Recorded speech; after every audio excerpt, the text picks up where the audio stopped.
હવામાન વિભાગની આગાહી પ્રમાણે છોટાઉદેપુરમાં સાંજના સમયે ધોધમાર વરસાદ વરસ્યો છે।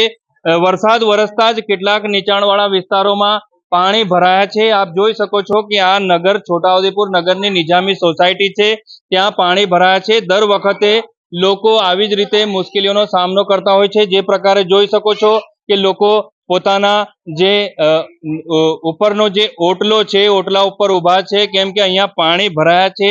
દર વખતે અહીંના રહીશો નગરપાલિકા તંત્રને વારંવાર રજૂઆતો કરે છે કે અમને આ પાણી ભરાવાની સમસ્યાનું નિરાકરણ લાવી આપો, પરંતુ પાલિકા તંત્ર કેમ નથી સાંભળતું? ચૂંટાયેલા કોર્પોરેટરોને પણ અનેક વખત રજૂઆતો કરી, છતાંય પણ પરિણામ શૂન્ય। દર વખતે ચોમાસામાં આ જ પરિસ્થિતિનો સામનો નગરની નિજામી સોસાયટીના લોકો કરતા હોય છે। હવે તંત્ર, નગરપાલિકા તંત્ર ખરેખર આ નિજામી સોસાયટીના જે પાણી ભરાવાની સમસ્યા છે તેનું નિરાકરણ લાવે તે ખૂબ જરૂરી બન્યું છે। રફીક મકરાણી, નિર્ભય ન્યૂઝ, છોટાઉદેપુર।